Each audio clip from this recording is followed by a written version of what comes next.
Jadi dalam bab khidmat kepada isteri ni, insyaAllah ni memang insyaAllah. Contohnya menguruskan kalau isteri beranak, jaga pantang tu, memang dia buat semua. Masak, bakar tungku, pakaikan bengkung. Dan Ustaz selalu cakap, dia suka jaga perempuan dalam pantang. Buatkan air mandi, kan? Ya. Jadi perempuan yang dapat suami macam tu dia terharu. Tapi dia tak bagi kahwin dua juga. Lagilah tak bagi sebab dia sayang kan. Oh gila bagi kat perempuan ni, kau bagi pula. Okay. Baca. Sambung bawah sikit kan. Pusat pertama bawah. Inas. Tapi benda maknanya menjadi suami dia kena belajar. Dia tak ada ilmu laduni tadi. Dia kena belajar dengan orang yang ada pengalaman. Ada satu orang dia kata masa dia baru kahwin, Dr. Ismail, sebut nama dia tu, buka aib kan. Ada orang nasihat dia, mungkin kalau lama mana tak dapat ilmu. Dia kata bini ni, kita jangan tunjuk kat dia 3 perkara. Jangan tunjuk. Pertama, jangan tunjukkan kasih sayang. Yang kedua, jangan tunjukkan duit kita. Apatah lagi satu, jangan tunjukkan, adalah sebelum kita ni. Jangan tunjukkan sayang, jangan tunjukkan duit. Adalah satu lagi. Jadi dia buat ni, dia orang kaku lama nasihat. Jadi dengan isteri ni tak ada sayang-sayang, tak ada love-love. Serius, jangan tunjukkan. Ada tak tahulah, mungkin panggil nama je kot. Tak ada ayam ke, B ke. Dan dia kata bila pergi kerja, rumah kunci daripada luar. Mungkin itu tanda lelaki bukan dayus kan. Ghirah, mungkinlah itu tafsirannya. Itu kan kalau tentu kan dia keluar rumah, dia kunci rumah daripada luar. Balik, suami balik baru boleh keluar rumah. Tapi dalam masa awal-awal perkahwinan tu, isteri tu berendam air mata je lah. Ni apa? Pak Haji. Itu dia apa pula? Dapat mazhab mana pula? Tapi kemudian dia belajar pula dengan orang lain, baru ubah. Barulah suasana itu lebih baik. Jadi kena belajar orang betul juga. Kan dinasihat merepek. Kalau orang pushto lagi lah, dia lain. Dia pushto lain. Tapi pushto Malaysia lain sikit. Orang pushto yang kat sana, dia lain. Dia orang ada, mereka anggap seorang lelaki, suami ni kena jaga dia punya keterampilan. Kalau masuk rumah, jangan bagi salam. Kalau satu orang suami bagi salam ke isteri, aib. Soalnya dia lagi rendah dari isteri. Kalau makan, tak boleh makan sekali. Kena tunggu suami habis makan. Dan isteri kena berdiri, tunggu sampai habis makan. Kalau mak mentua tengok yang menantu dia makan sekali, mak mentua dia dah jadi anak, dah dikawal oleh isteri dia, in control. Maksudnya makan sekali, makan satu masa serentak, dia kira aib. Jadi kalau suap-suap lagi ya aib. Dia ada pula adat. Itu adat tu tak boleh pakai, itu adat pushtu, bukan adat Islam. Dia kasar lah, dia jenis kasar dengan isteri, pushtu. Dia kata itu cara untuk tunjukkan jalal kepribadian tak apa lah. Jadi itu semua mazhab yang pakai sesat. Kalau ada kawan-kawan macam tu, jangan bagi adik ke kakak, bahaya. Jadi kau mazhab sesat. Faham?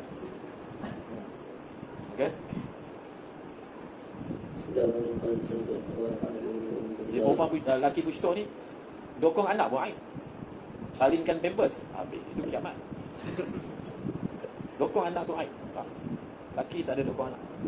Dia sama macam seorang sahabat Nabi Aqra' bin Habis, Badui kan. Dia tengok Nabi cium.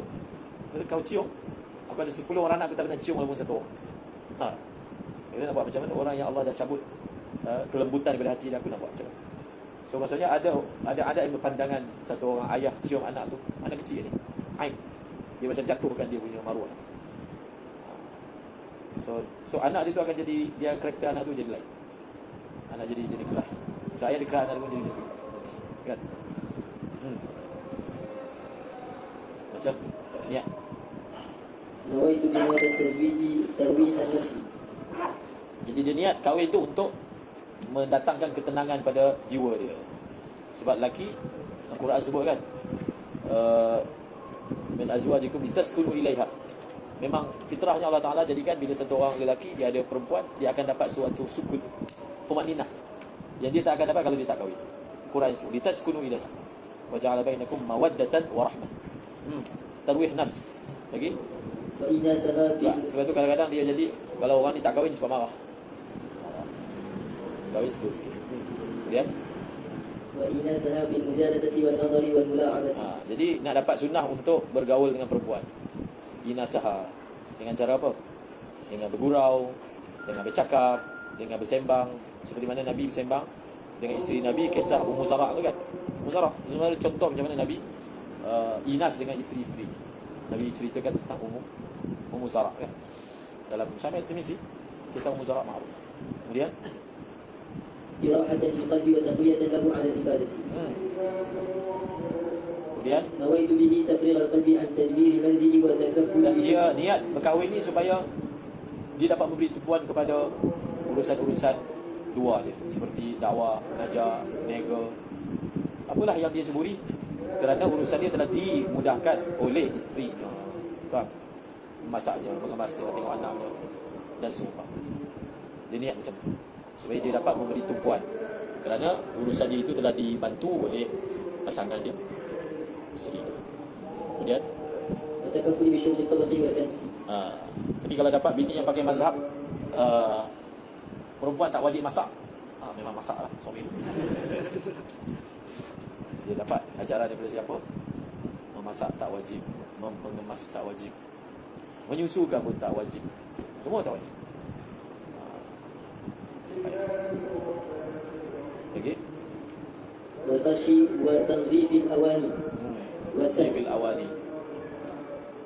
Kemudian وتهيئة أسباب المعيشة. Maksudnya نويت به مجاهدة النفس ورياضتها بالرعاية والولاية. kemudian kita niat juga dengan perkahwinan itu untuk mujahadatun nafs, sebab dia ada cabaran dia. Seperti mana dia ada asal dia ada basal dia. Faham? Dia ada asam dia ada garam dia. Begitu. Sebab itu saya rasa kata orang yang kahwin dua ni orang panggil apa? Sahibu zaujatain. Tapi sebenarnya dalam mazhab siapa dia sahibul mas'alatain. Kalau orang satu bini dia ada satu je masalah. Dua bini dua masalah. Kalau tiga masalah. Faham? Maksudnya ialah dia dari satu segi dia lebih lah. Dia dua bini kan.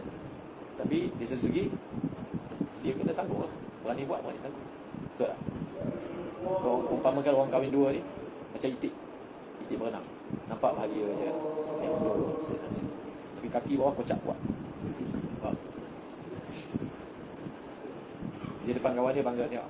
Apa tak berani. Tapi tak tahu cerita belakang menangis. Fikir masalah bini, ni buat pangai. Depan orang dia mestilah jaga dia punya keterampilan dia. Hebat dia kahwin dua. Okey. Kemudian والقيام بحقوق الأهل. jadi dia ada mujahadatun nafs untuk tarbiyah anak, tarbiyah isteri. Jadi bila kita komitmen untuk cari nafkah untuk orang lain, kita kena buat kita lebih. Itu semua kalau diniatkan untuk mujahadatun nafs, dapatlah pahala. Orang dia buat je, dia automatik dia Islam ke, dia bukan Islam ke, bila dia suami, secara umumnya semua benda dia buat. Cuma bezanya dia letak benda itu kerana apa? Kerana Allah ataupun benda itu rutin sebagai seorang suami. Di situlah dia dapat pahala atau tidak. Ya. والصبر على أخلاقهن. Seterusnya واحتمال الأذى منهن. Wahtimalil adha minhunna. Dia kena sabar. InsyaAllah. Kalau ialah ada orang diuji dengan isteri kan, dia boleh jadi wali insyaAllah. Sabar. Mungkin dulu masih dia belajar, dia banyak pening dengan ustaz. Dia reward dia bagi bini, pening dengan dia juga. Betul tak? Mungkin. Bukan doa. Lagi والسعي في إصلاحهن وإرشادهن إلى طريق الخير. itu tarbiyah. Masukkan anak dan isteri sebagai orang yang dia tarbiyah. Tarbiyah kan kena sabar, jaga. Kemudian والاجتهاد في طلب الحلال لهن. jadi secara tidak langsunglah kita bekerja cari yang halal. Jadi berkeringat, berpeluh, penat kerana cari rezeki halal, diampunkan oleh Allah. Pahala dia. Jangan kita ingat ayah kita pergi kerja balik malam, kerja dunia tak dapat pahala apa, dapat pahala. Kita niat untuk cari yang halal, so penat kerana benda yang halal diberi pahala. Nabi sebut siapa yang tidur dalam keadaan penat kerana mencari rezeki, maka dia tidur akan diampunkan dosa. Kemudian والأمر بتربية الأولاد وطلب الرعاية من الله على ذلك. Jadi di situ dia akan mujahadah, dia akan doa, dia akan beramal, dia akan situ semua akan melatih diri dia. Dia akan mendapat satu bentuk tarbiyah yang orang tak kahwin tak dapat. Sebab itu perkara itu akan mendewasakan dia. Dan itu yang menyebabkan orang yang kahwin ni dari satu segi dan setengah keadaan dia lebih matang daripada orang tak kahwin. Sebab dia telah mengambil tanggungjawab. Dengan mengambil tanggungjawab tu dia belajar untuk kawal emosi dia dan sebagainya. Seterusnya والتوفيق له التوفيق له والاستراح بين يديه والاتقاء istirahat. والانذار Intirah.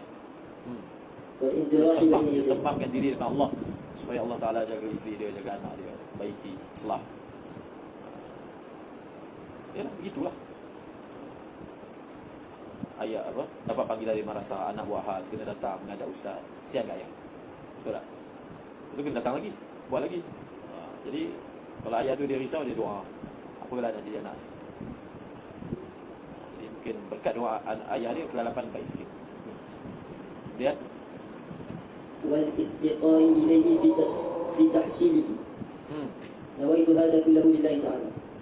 Lagi. نويت هذا وغيره من جميع ما أتصرف فيه وأقوله وأفعله في هذا التزويج لله تعالى. Semua benda yang aku buat ni dalam urusan perkahwinan ni aku buat kerana Allah.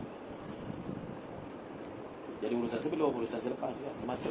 Seterusnya, نويت بهذا التزويج ما نوى به عبادك الصالحون والعلماء العاملون. ini kalam jami'. Banyak lagi niat kan. Jadi kita nak, ya Allah, apakah orang saleh punya niat, apakah para nabi punya niat ketika berkahwin, itulah niat aku. Ini mudah kalau dia tak ingat nak niat apa. Aku niatkan perkahwinan aku ini dengan apa saja niat yang diniatkan oleh orang-orang saleh. Ini memang cara ulama Pahlawi. Dan amalan lain pun sama. Kita ziarah, kita tahu nak niat apa, ya Allah aku ziarah makam ni dengan niat yang diniatkan dengannya oleh orang-orang saleh. Kalau kita reti nak niat, sebut macam tu.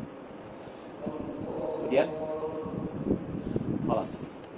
Dan ada lagi, itu baru satu, ada dua lagi niat-niat yang sepatutnya diniatkan. Jadi kalau orang tu dia dah kahwin, dia baru belajar benda ni, tak sempat nak niat. Macam dia kahwin satu lagi. Betul tak? Ya. Macam mana? Bukan dia nak kahwin sangat, tapi nak amalkan niat. Dia boleh niat untuk yang ke depan kan, tarbiyah tu belum habis lagi. Bini tu tak bini tu, anak tak anak dia. Jadi yang lepas-lepas, yang ke depan dia boleh niat. Dulu dia kerja tu memang buat pun, tapi tak ada niat. Sekarang ni dia pergi kerja tu niat lillahi ta'ala. So dia tak ada niat nak islah, nak dekatkan diri dengan Allah. Sekarang bila dia dah faham tentang tanggungjawab seorang suami dari segi orang agama, so dia buat niat.